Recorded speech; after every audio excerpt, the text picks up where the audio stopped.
What's going on, guys? Nikki, by the way, and today we're going to be going over how to get a fairy in Black Desert Online. Fairies are extremely useful because they can automatically use your health and mana potions for you, and if you get the right perk, they can also automatically use buffs, such as drafts, elixirs, and XP and loot scrolls, things like that. So, first step to getting your first very own fairy will be to reach level 53 and complete the Calpheon main quest line, and then once you've done so, open your Black Spirit, come into your normal quest tab, under suggested, and you'll scroll down and you'll look for the quest Fairy Queen Thea. Once we take this quest, we can go ahead and navigate, and it's going to take us over to the Kamasilf Temple, to the east of Heidel.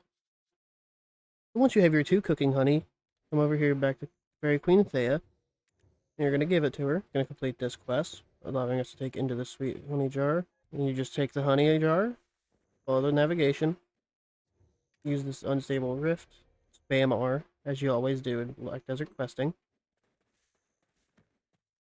Come back over to Thea. I'm going to give you the quest for Scattered Petals.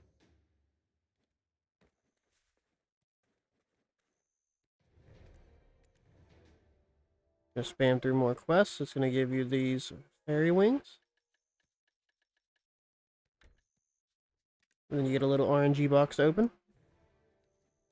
So as you can see, I got Glimmering. That is the 2nd tier. There are a total of 4 tiers of fairies. You'll eventually want to get a tier 4. But now, as you can see, I have the small fairy here. Now I can give it a name. Now you can see once you have more Lalia petals, you can come over here and give them to her. That'll allow you to unlock more fairies. You can also turn your fairies into... Is it? Any extra fairies you can turn into Sweet Honey Wine. Lalia's petals that are used for getting more fairies in the future via either doing this quest to hand in 1 or using the exchange to just hand in several once you have completed the quest. You can hand in 2 at a time to get more fairies infinitely. Are acquired by grinding. They drop from most, if not all, zones in the game, and they just kind of accumulate as you play. Once you have a fairy, in order for them to gain skills, you have to summon them. To summon them, you open your fairy menu, navigated by going up here, clicking this little fairy wing button, click summon, and then growth. To grow your fairy, you can use either Sweet Honey Wine or Net's Dark Honey Wine. This one is only obtained through the Pearl Shop. They occasionally give it out through events. This one, as shown before, you can get it via turning in extra fairies you don't need. Or, you can see the selectable gear, you can feed them certain types of gear. For example, many people use, you come into the central market,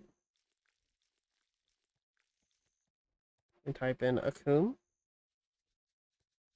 Many people use these types of armors, as they're, as you can see, in very high supply. And they're quite cheap. When growing the fairy, it skills every 10 levels. With me having a 2nd tier fairy, I believe my max would be level 20. Correct. That's level 20, it says so here.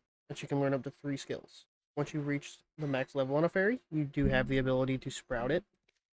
I would only recommend sprouting tier 3 fairies into tier 4, because otherwise you're just spending too much money on a fairy. And as you can see, if you have the Miraculous Shear skill, this is the skill that allows you to automatically use potions, including the infinite potions once you acquire them.